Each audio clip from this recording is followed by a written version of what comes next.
Les politiques de lutte contre le chômage. Pourquoi rendre le marché du travail plus flexible?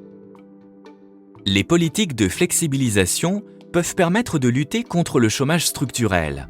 En s'attaquant notamment aux règles de protection de l'emploi, elles permettent aux entreprises d'adapter plus facilement leur main-d'œuvre aux fluctuations de l'activité économique. L'employeur peut ainsi modifier le contenu des postes de travail, agir sur le temps et l'aménagement du temps de travail, utiliser des contrats de travail plus faciles à rompre, ajuster ses effectifs aux besoins. À travers ces politiques, les entreprises améliorent leur compétitivité et embauchent davantage en période de croissance, ce qui contribue à diminuer le chômage structurel. La formation de la main-d'œuvre, une solution? Les politiques de formation regroupent la formation initiale, première formation obtenue au terme d'un cycle d'études, et la formation continue tout au long de la carrière. Elles permettent aux individus de développer leurs qualifications individuelles et leur capital humain, ce qui améliore leur employabilité, c'est-à-dire leur capacité à être recrutés.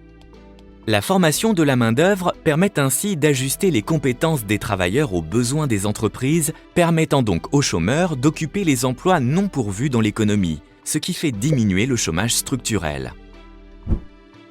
Réduire le coût du travail, une solution?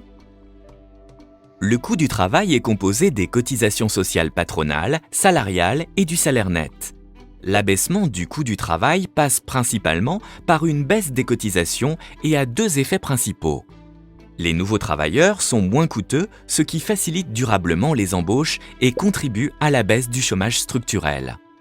L'abaissement du coût du travail peut par ailleurs entraîner une baisse des prix qui favorise l'augmentation de la demande, l'augmentation de la production, donc la baisse du chômage conjoncturel.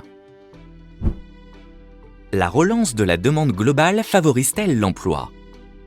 En cas de chômage conjoncturel, il est possible de stimuler la demande par la mise en place de politiques macroéconomiques. Pour cela, les pouvoirs publics peuvent utiliser l'instrument budgétaire et/ou l'instrument monétaire.